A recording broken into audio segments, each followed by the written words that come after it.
जय हिंद दोस्तों। Indian stock market army spa में आपका स्वागत है। दोस्तों, जैसा कि आप थंबनेल पर देख चुके हो, आज के इस वीडियो में हम बात करने वाले हैं ट्रंप की टैरिफ की न्यूज़। जी हाँ, सीएफओ के रिज़ाइन और न्यू सीएफओ का अपॉइंटमेंट। जी हाँ, रेटिंग एजेंसी की तरफ से दी गई डाउनग्रेडेड, और उसके बाद आज सीएफओ का रिज़ाइन और नए सीएफओ का ताबड़तोड़ यहाँ पर अपॉइंटमेंट हुआ है। उसके बाद भी शेयर में समझ नहीं पड़ रही कि क्या करें। और यहाँ पर इस एनर्जी शेयर को ऑर्डर मिला, ऑर्डर के दम पे 10 से 12% की जंप। वहीं पर अगर हम बात करें तो डिफेंस के अंदर इंजीनियरिंग प्रोवाइड करने वाले शेयर में तेजी, और भी बहुत सारी बातों को यहाँ डिस्कस करेंगे। लेकिन अगर आप देखेंगे तो सबसे पहले मैं आपको दिखाना चाहूँगा निफ्टी 50। लेकिन दोस्तों, उससे पहले एक बात क्लियर कर दूँ कि ये वीडियो एजुकेशनल पर्पज़ के लिए है, इसका खरीदारी या बिकवाली से कोई लेना देना नहीं है।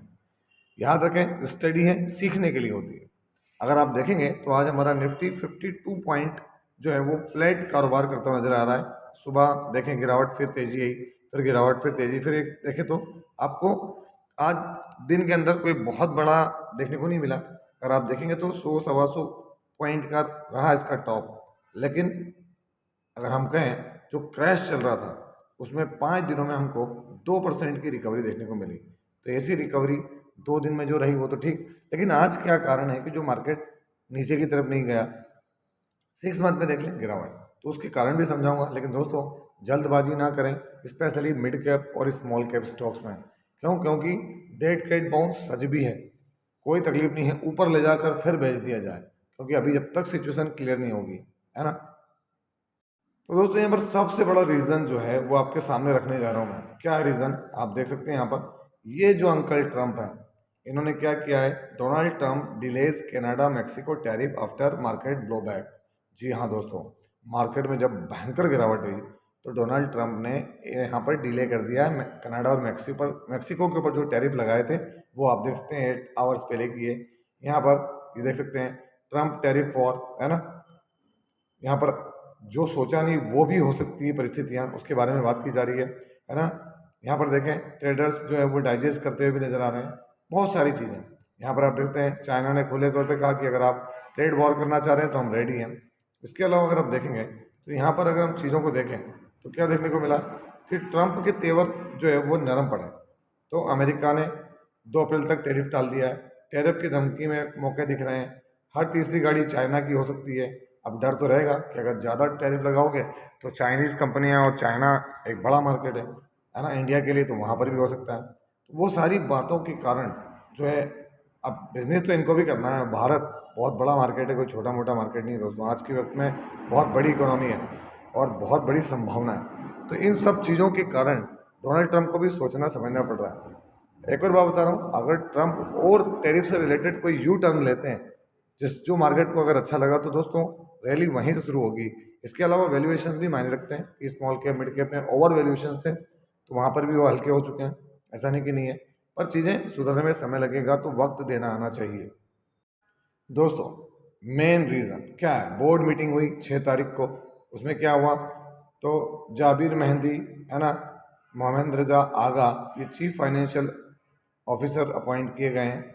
और दोस्तों, यहाँ अंकित जैन, है ना, इनको क्या हुआ, रिज़ाइन करना पड़ा है ना। ये सारी चीज़ें थोड़ी सी नीचे की तरफ देखने को मिलेगा। क्या, mister Ankit Jain has resign from the position of chief financial officer due to personal reason. अब आप समझ सकते हैं, केयर रेटिंग्स और उसके बाद इकरा।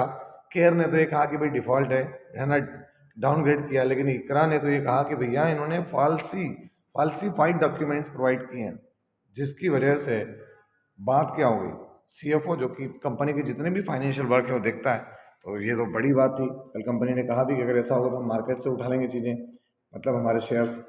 वो चीज़ हुई यहाँ पर। और नए सीएफओ अपॉइंट किए गए हैं, कौन, जाबिर मेहंदी, मोहम्मद राजा आगा, इनको अपॉइंट किया। अब देखते हैं चीज़ें क्या होता है क्या नहीं होती, वो सारी बात की बात है। लेकिन कहाँ पर हुआ ये, तो दोस्तों ये नन अदर देन, है ना, जेंसॉल इंजीनियरिंग लिमिटेड। ये 6 तारीख की बात है जो मैं साथ में दिखा रहा हूँ आपको। अब आप यहाँ देखें कि इसके बाद क्या हुआ है जेंसॉल इंजीनियरिंग के अंदर, तो आज भी देखें बिल्कुल इनकी लगी पड़ी है। जी हाँ दोस्तों, आज 5%, कल ही मैंने बता दिया था आपको कि यहाँ पर क्या होगा, तो चीज़ें हैं आपके सामने। अभी भी 10% के सर्किट में इसमें से 5 तो लग ही चुका है ना, ये आपके सामने। आप खुद गौर कर सकते हैं कि चीज़ें किस तरह से बदल रही है इसके सामने। 5 डे में देखें 40%, 1 मंथ में तो 56 और 6 मंथ में कहते हैं कि नहीं लंबी लगी पड़ी है दोस्तों यहाँ पर। इसका कहीं हिसाब नहीं, हालांकि रिटर्न भी बहुत सॉलिड बने थे। अगर आपकी तरफ नीचे दिखाऊं तो ये देख सकते हैं यहाँ पर क्या जो मैंने अभी आपको बताया था, इकरा रेटिंग कैरेज डाउनग्रेड किया। इकरा ने तो पूरा क्लियर ही कर दिया कि उन्होंने जो हमारे पास लाए कागज है ना वो तो फाल्सीफाइड है। अब इसके कारण क्या है दोस्तों, सबसे बड़ी चीज़ अब यहाँ पर ये रहेगी कि आपको हर एक चीज़ में बता रहा हूँ, डिसीजन अब आपके होना चाहिए, है ना। यहाँ देखें इनकी होल्डिंग शेयर होल्डिंग पैटर्न क्या था, तो अगर आप यहाँ देखेंगे तो आपको 71.34% दिख रहे थे जो धीमे धीमे धीमे बिकते गए, और यहाँ पर प्रमोटर 62.66। वैल्यूएशंस का फायदा उठा लिया, अपनी होल्डिंग कम कर ली। यहाँ पे एफआई भी माल बेच चुके, डीआई भी माल हल्का फुल्का किसके पास है, तो गवर्नमेंट के पास। तो गवर्नमेंट में भी कौन, ईडी रायपुर, और बाकी पब्लिक के पास कितना है 35.4। अगर हम देखें यहाँ पर तो क्वार्टरली रिजल्ट्स, तो रिजल्ट्स में अगर हम बात करें तो अभी बड़ी चीज़ नहीं है। अब मैटर आ गया है इंटरनल इशू, जो कि मैं हमेशा बताता हूँ सीखने वाली बात, क्या इंटरनल इशू है। एक्सटर्नल होता तो ठीक है, इंटरनल जब तक चीज़ें बदलेंगी नहीं, जो कि लंबा समय भी लग सकता है। दोस्तों यहाँ पर अगली जो कंपनी है आइनॉक्स विंड्स, क्या हुआ आइनॉक्स विंड्स में, bags a large 153 megawatt order, large order मिला है दोस्तों, फर्स्ट एवर ऑर्डर, पहला सबसे बड़ा ऑर्डर है ये। कितना, 153 megawatt from a leading renewable energy player, member of large global clean energy company की तरफ से तमिलनाडु के लिए मिला है। Multi year post commissioning services provider के रूप में ये बड़ा कॉन्ट्रैक्ट है दोस्तों यहाँ पर, जिसमें क्या होगा इंजीनियरिंग प्रोक्योरमेंट है ना, कंस्ट्रक्शन, वो सब देखने को मिलेगा। तो ये बड़ी चीज़ है, और इसी की वजह से यहाँ पे इस स्टॉक के अंदर किसमें, शेयर का नाम क्या है, आइनॉक्स विंड। आप देख सकते हैं 7 मार्च आइनॉक्स विंड लिमिटेड, अगर हम बात करें, हाँ आइनॉक्स विंड लिमिटेड के अंदर आज। और दोस्तों इस ऑर्डर के दम पे आप देखें यहाँ पर क्या हुआ है आइनॉक्स विंड लिमिटेड के अंदर, तो आपके सामने 10 से 11% की तेज़ी। हालांकि इसमें परेशानी भी बहुत है दोस्तों, है ना। 6 मंथ में फ्लैट है, वन मंथ में 6 मंथ में गिरावट है। 1 ईयर में देखें तो ऊपरी लेवल से यहाँ जहाँ पे एक शेयर का प्राइस पहुँच चुका था 250 से 300, अगर मैं आपको दिखाऊँ 261 रुपये के करीब करीब पहुँच गया था, है ना। और लो इसका 107 है। वहाँ से अगर आप देखें तो दोस्तों क्या है, गिरावट बढ़ी हुई है। और मैक्सिमम रिटर्न्स, ये रिकवरी वाला शेयर था, मैंने आपको बताया भी था। रिकवरी कैसी, इसके लिए मैं आपको इसका शेयर होल्डिंग पैटर्न दिखा दूँ तो प्रमोटर 48, एफ आई के पास 15%, 15.25, डी के पास 10%, बाकी पब्लिक के पास। क्वार्टरली रिजल्ट्स यहीं से आपको समझ में आएगा। देखिए कंपनी लॉस में थी दोस्तों, कंटिन्यूस लॉस में थी, 2 करोड़ 37, 50, 90 और 112 करोड़ बड़े प्रॉफिट्स की कंपनी ने, उसकी वजह से ये बाउंस बैक देखने को मिला था एनर्जी शेयर के अंदर, है ना। अगला शेयर यहाँ हम बात करें तो किसकी बात है, डेटा पैटर्न्स इंडिया लिमिटेड। मैं एक रिफ्रेश कर लूँ, अगर आप देखेंगे तो यहाँ अभी डे क्लोजिंग की तरफ मार्केट बढ़ रहा है।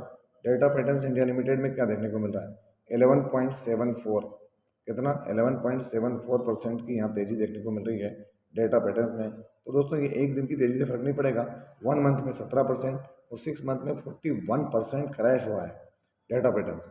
और ओवरऑल परफॉर्मेंस तो अभी 111%, शेयर में कोई खराबी नहीं, लेकिन अभी आर्टिफिशियल इंटेलिजेंस एआई से जुड़े सभी शेयरों पर थोड़ी सी मार पड़ी है।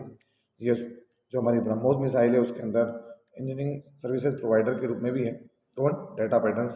तो नज़र बना के रखें, अगर आपको इसकी स्टडी बराबर है, प्रॉपर है, और आपने सारी चीज़ें देख ली और आपको अच्छा लगता है तो ये आपका व्यू है कि आप जो चाहें कर सकते हैं।